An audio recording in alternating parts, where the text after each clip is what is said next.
Humanity Unleashed Episode 40, Galactic Strategies, The Human Variable. The Galactic University Competition Circuits have different sports, games, and whatever competitions can be invented, and each university ensures they have a team able to participate in all of them.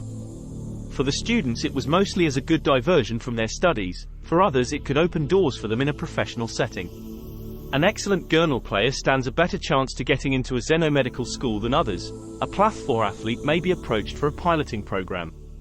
Primarily, however, it was for the schools to show the quality of students they had. The better the teams did, the more prestige they could garner, the more students would come to their school.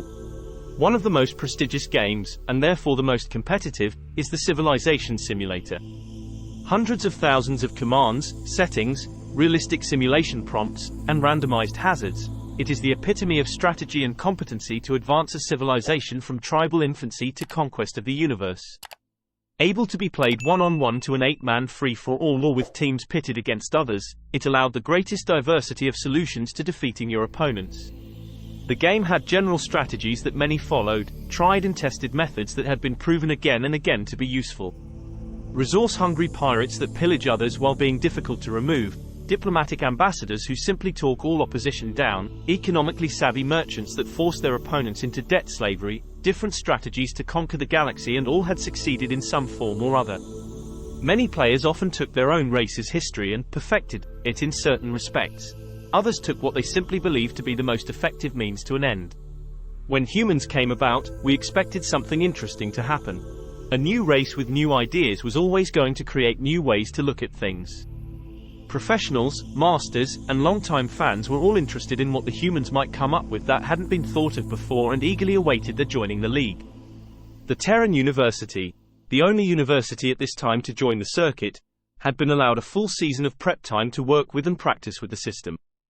The rules were explained, the history of previous competitions made available, and an AI assistant able to be played against and to give advice given.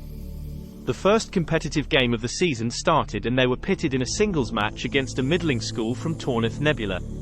Prior to the start of the game, both opponents met and greeted each other amicably. The judges, there to ensure nothing out of the ordinary occurred with the systems, met with them and explained the rules.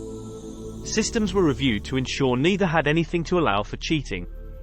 And finally, the players set up in their privacy booths, that they may keep what secrets of strategy they could. The crowds watched as the players had their races, starting positions, resources, system types, initial hazards, planet hazards, everything that could be created randomly from the outset prior to start of play. Each player would have a small amount of time to review their starting position before gameplay started and actions could be taken. The audience looked on as the players started practically across a nebula from each other. Initial statistics available, but details hidden to all but the players themselves. So the game started, and immediately the Tornith player decided to focus on a military-heavy approach, the most resource-intense tactic. In a gamble, it seemed to overwhelm the human. Occasionally, a population center would become slightly religious, but the Tornith player would work to have the issue dispersed or removed by force.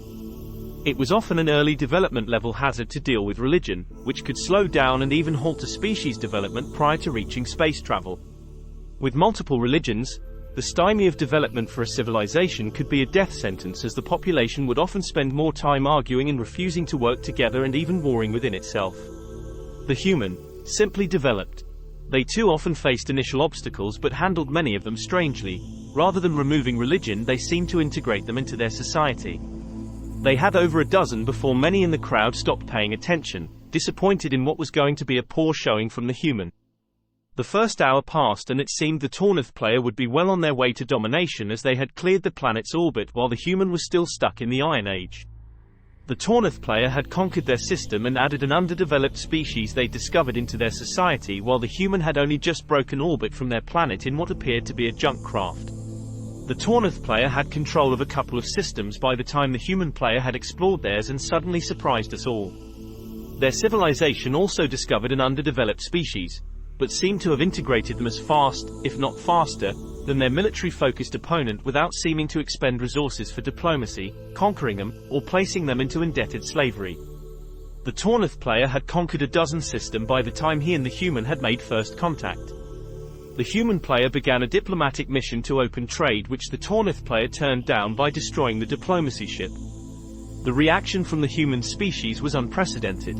To clarify, each commanding player would be in charge of what industries were focused on, the types of economies and government that would be set, and could control details of development and military aspects to an almost obscenely detailed level. But on the other side of this, the players could simply let their races develop with the barest commands and let them develop more naturally. Allowing too much focus on either side would be a death sentence for players, and so a careful balance had to be managed. Because of this ability by the game, wars could be cumbersome if a player's race wasn't outfitted for it. Rather than coordinated and effective strikes, a non-military focused race may scramble to put themselves on a war footing, the chaos potentially even destroying a race more than the enemy as a player scrambles to keep things in control. The humans' race was anything but chaotic or timid, but what they did had been unseen in the circuit. The human civilians, rather than maintaining themselves in their home systems for safety, suddenly began their own pirating operation against the Tornith player. The allies the human species had made harried the Tornith's race in all shipping lanes and began war fronts across the Tornith systems. But the military of the human species fought harder with fewer ships and weapons and managed to push back the military heavy power of the Tornith player. An hour later, the Tornith player had been pushed back to his home world and surrendered rather than suffer the embarrassment of being forced to watch the total destruction of his people. The Tornith player came out of the player suite and the shock was clear in the body language before even the translator could pass along the information. The human walked out, appearing almost indifferent. The players greeted each other once more, thanking each other for the game. The Tornith player could be seen having quick whispered words with the human, the two of them in conversation and ignoring the crowd as they applauded the contestants. The after report was viewed by millions, curiosity of how the human had pushed back a militarily superior opponent. While a season is conducted, the details aren't available until after the final game ends, but generalities are still available to review. The Tornith player had played a military race well, did everything correctly and was well on their way to creating a truly powerful armada prior to contact.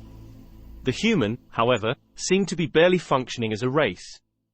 They had carried multiple religions, their tech was advancing in fits and spurts, and the amount of infighting within it seemed to be what could have destroyed them had they not made contact and rallied behind the attack of the diplomats. But it still didn't explain their ability to take on the stronger military or the ability for their ships and groups to defeat vastly superior forces. So we waited until the next game, expectant to see how this trick may work against others.